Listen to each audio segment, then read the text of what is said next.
The technological difficulties that we are experiencing. I just want to make note that we are not actually live streaming this, but it is being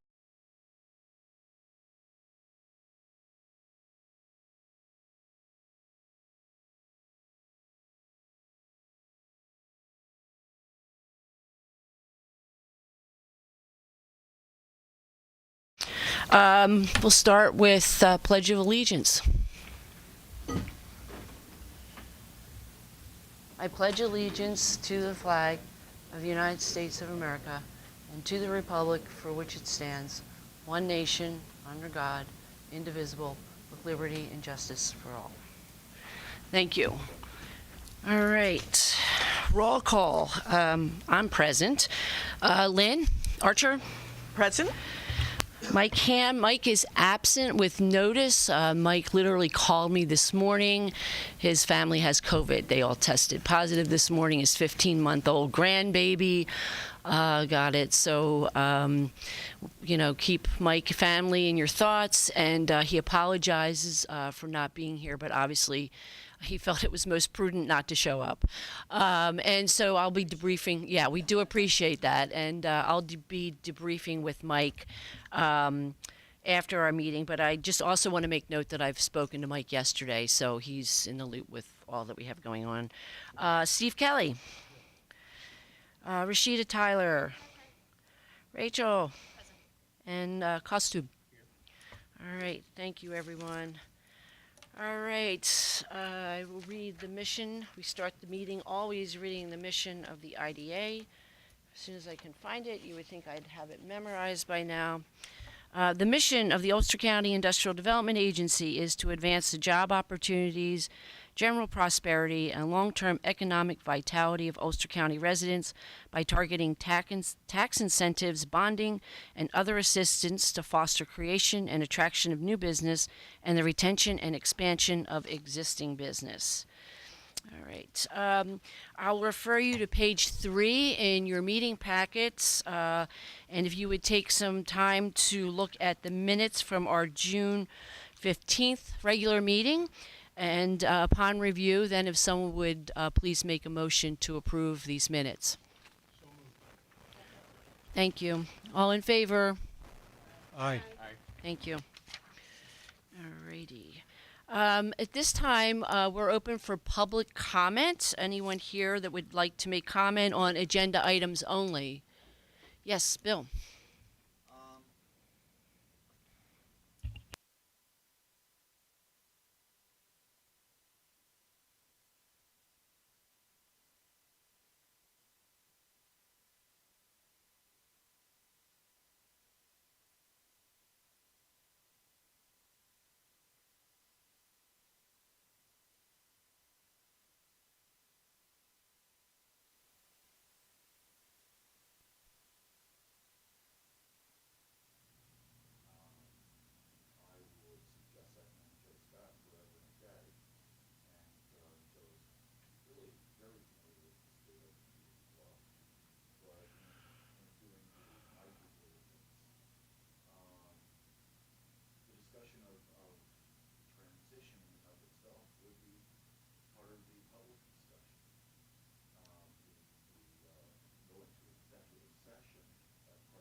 Bill and Joe, go ahead. Yeah, thank you, Chair.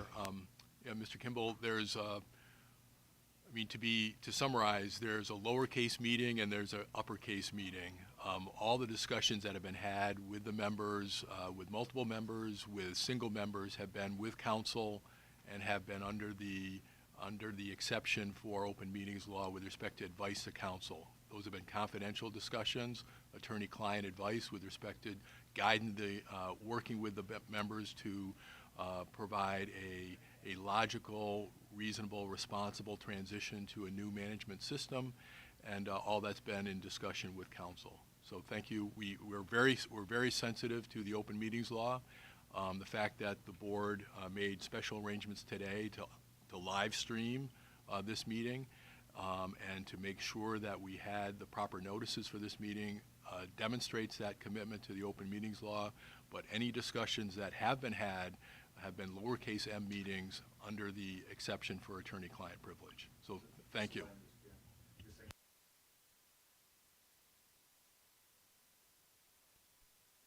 Absolutely. The attorney's been present in those discussions. Correct.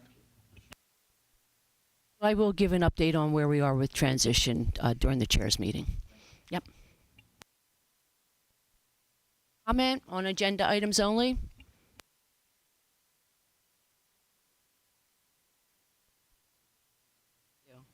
Alrighty. Executive session if necessary. It is not necessary, so we will move on. Financials, payment of IDA bills. What I wanted to share is that during the transition, we do have bills that have come in. I will be picking them up this afternoon, literally after this meeting. I'll be meeting with Rose to pick up a variety of things.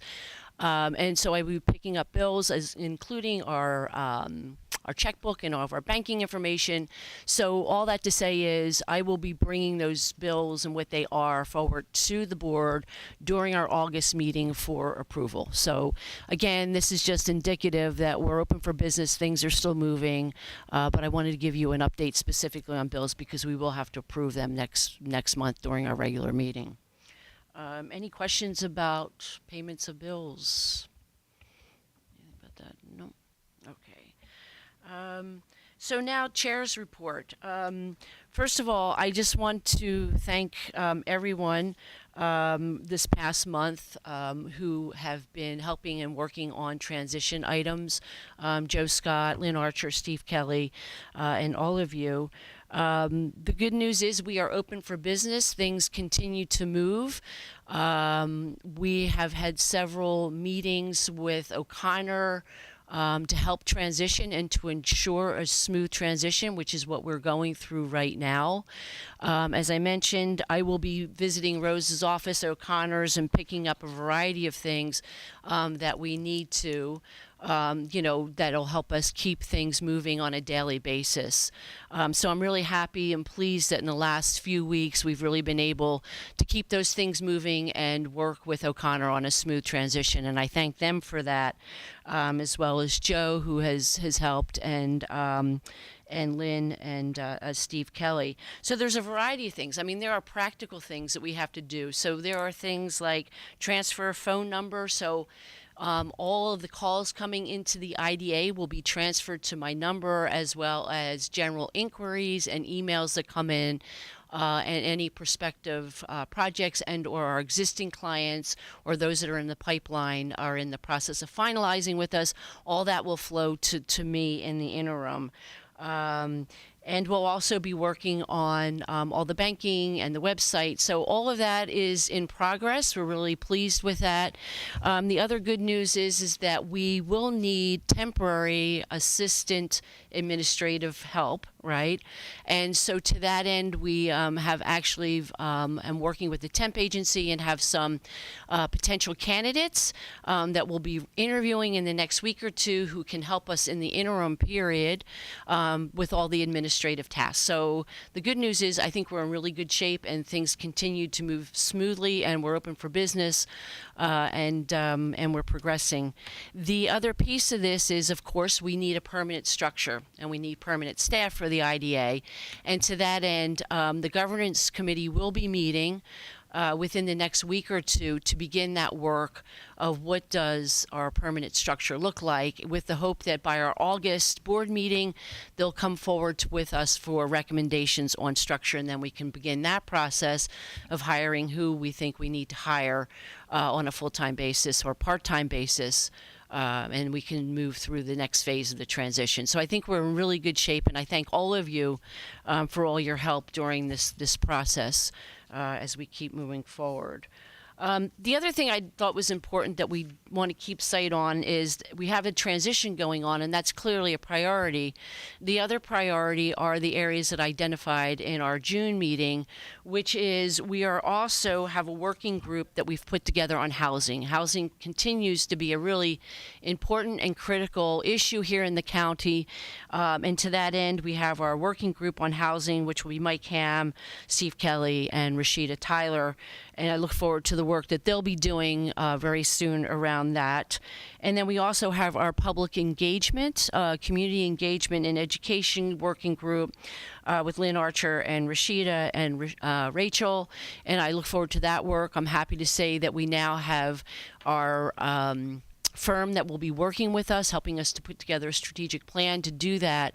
And I spoke with him the other day, and we're going to arrange a time for him to meet with the working group on public engagement, community engagement. So these things also continue to roll and are a priority for the IDA. I've also had an opportunity to speak with Tim Wiederman in the county's executive office, and talking about prospective projects that may be coming in the county. So again, we're moving, and we're keeping multiple prongs going at the same time to ensure that we have a smooth transition.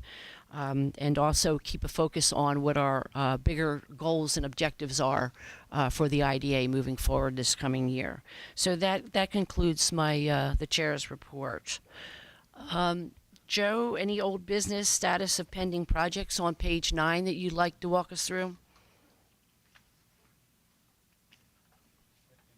Chair, there's been no change on the status of the matters listed there. I think the one that is most of interest to the board members is item number 4, the Cresco Labs project. I have reached out to them to advise them of our staff transition, and that on a going forward basis they should continue to contact me as counsel on council matters, but they should contact the chair on IDA matters. I did make changes to this list in response to the requests of the board members at the last meeting. So you'll see there's a change. There's a fifth column to the report, and that's all I have with respect to status of pending matters. If you want me to talk briefly about the memo that I prepared at your request, Chair, I can do that as part of old business. Thank you for that reminder. Yep. Yes, thank you, Joe. Okay. So moving, unless there's any questions on the status of pending projects, I'll just talk briefly about the memo that you have from me on conflicts of interest. And this memorandum was prepared at the request of the chair. She talks about multiple things going on with respect to the IDA. One of the multiple things that she prioritized is the orientation. We had a very significant orientation session approximately a month ago. This memo is a continuation of that. Conflicts are a very important part of the operations of governments. You as an IDA are a government, and what I want to do is just highlight 2 or 3 provisions of this memo, and then you can review it at your convenience, and we can connect in the future if there's any questions. If you go to, and it's numbered page, printed page 23 at the bottom of the document. And Rashida, do you have? For some reason, I thought.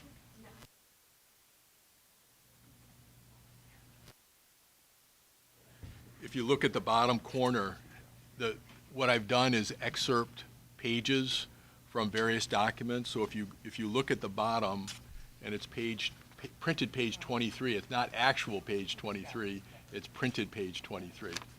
And you'll see there that in your IDA application, we ask the question of conflicts of the project applicant, because that's an important part of our due diligence as your counsel and with respect to the IDA. If you then go, if you flip one page to the first page of the table,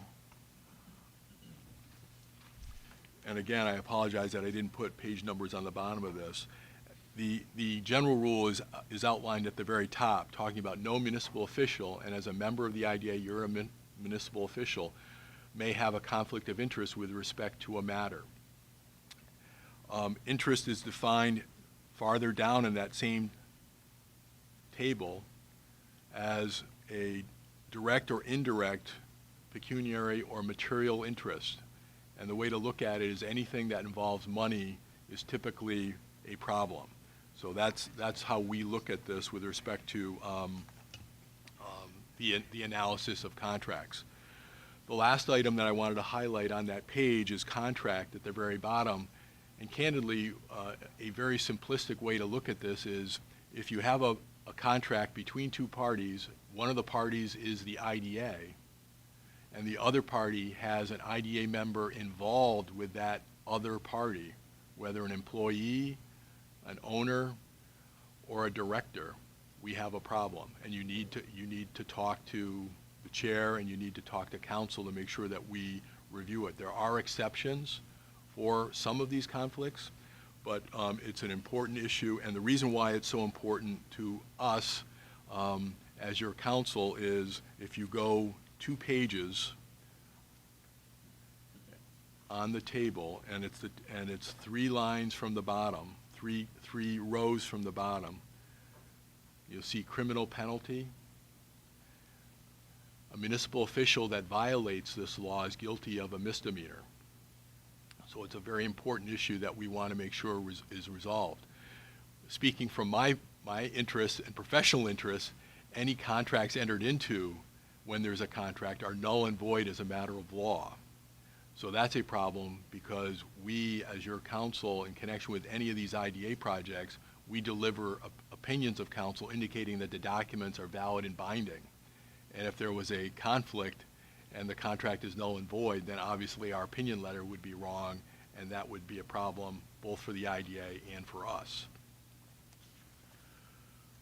What I've also done is attached, if you flip one page, the Code of Ethics of the IDA, which is on the IDA's website, and then I've also attached the ethics law or the ethics ordinance of the county. So that is something that you should look at your convenience. In summary, what I've outlined to you is the New York State law, which I describe as a hard conflict. Namely, there's some sort of material benefit involved in the relationship, and that's something that we have to look at, see if there's an exception. If there isn't an exception, then take the appropriate action. There's other issues called a soft conflict, where maybe you know someone or you had a prior relationship, and that might be something that you don't want to obviously to ignore, and you want to make sure that we address. And my view is the starting point on any of this is disclosure.